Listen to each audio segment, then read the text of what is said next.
Hi, I'm Dr. Carol Scott, a trauma-informed developmental psychologist who brings you the SAS, self-aware success strategies that are your birthright.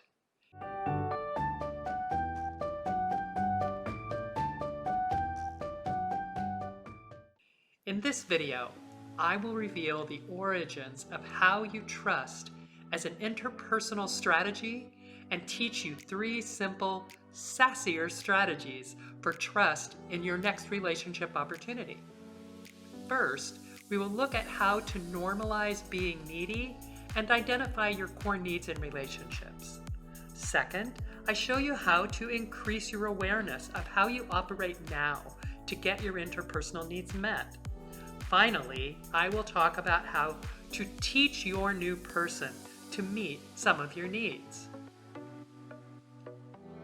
Entering a new relationship with a friend, sweetheart, or coworker even is the very best time to use your most successful strategies for trust. Where are you now with trusting? Do you think and talk about trust as if you only have 2 choices? You either trust someone or you don't trust them, right? Actually, trust isn't an on-off switch, fully 100% there or not there at all. That isn't how trust worked at all when you were first gaining this strategy to get along in the world. Now, most of us over 21 are surprised to learn that the origins of our capacity for trust were between birth and 6 months of age. Your first patterns about trust were hardwired into your brain long before you were able to walk, talk, or even think in words. Because the only strategy that a newborn baby has is to trust. She has to trust you will be taken care of by others because she cannot take care of herself at all. So as a little baby, you trusted that the world around you, your adult caretakers in particular, would meet your needs for physical care. They would feed you, hold you when you were distressed, make you comfortable with a dry diaper or your binky, and even that they would play with you when you were awake and alert. And through consistent responses to your basic survival needs, your brain may have been wired with a glorious belief that all your needs matter and will be attended to. You feel relaxed, at ease in your relationships, using the strategy of expressing your needs and getting them met.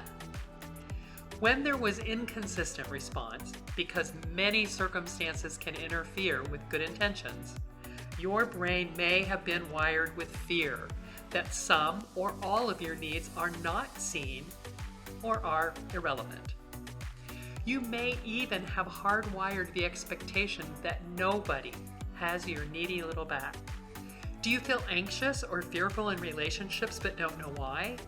Perhaps you worry about seeming too needy and try to show up as entirely self-reliant. Do you then feel betrayed when others aren't there for you? When your energy for self-care is lost due to illness, injury, or other life circumstances?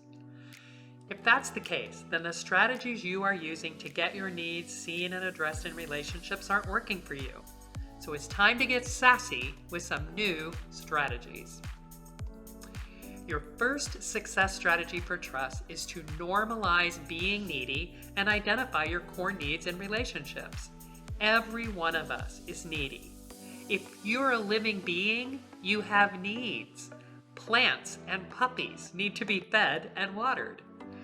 Now, adult humans' needs are a bit more complex. We need things that we get from each other, like validation of our identity, nurture, a sense of worth, recognition of our skills, a sense of belonging. In fact, as a whole and healthy human, you have needs in all 12 of these categories of your life.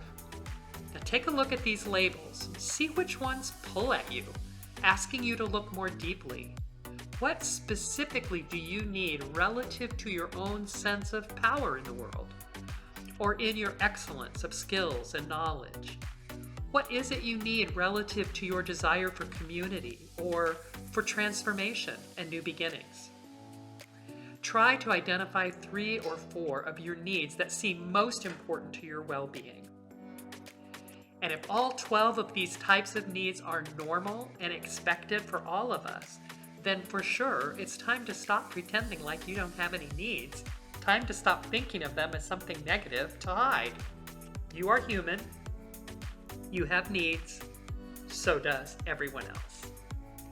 The second success strategy for trust is to increase your awareness of how you operate now to get these interpersonal needs met. One of the development do-overs I offer my clients is a multi-step process called Trust Who for What. First, I ask you to make a list of what you need most in your relationships. If you call that need by a somewhat vague name like respect, then I ask you to get more specific. What does respect look like to you? How do you know you're getting it? Is your specific need more like to be listened to without being interrupted? That's in the identity section of that circle of needs. Maybe you need physical affection that is not about sex. That's in the nurture section. Or do you need to see that someone you love is glad to see you when they smile as you enter their space? That's in the relationships section and maybe the worth category too. This first question, what do you need from others, is followed by two more. Who gives you that pretty reliably, and who doesn't do that? Your third successful strategy for trust is teach your person to meet some of your needs. As you enter a new relationship, do so with your needs visible. Share them and ask your new sweetie or friend to share theirs. Not on the first date, of course, or all at once, but authentically, as they are relevant. Hey, I was talking about my feelings and you interrupted me to respond to a text on your phone. I need you to listen to me with your full attention. This is important to me. Everyone you love gets to miss the mark now and then. Nobody's perfect. But consistently missing the mark on all your needs might tell you this person isn't really your person. So those are your three deceptively simple sounding success strategies to repattern your approach to trust in a more effective way in your next relationship or in any current one. In summary, normalize needs as part of the human experience and become aware of the needs you have. Find at least half dozen and know which 3 or 4 are most important to you. We're all different in our needs. Own yours. Then, notice your current patterns. Who is meeting these needs now? Is it all you? Or are you putting all your needy eggs in one other individual basket?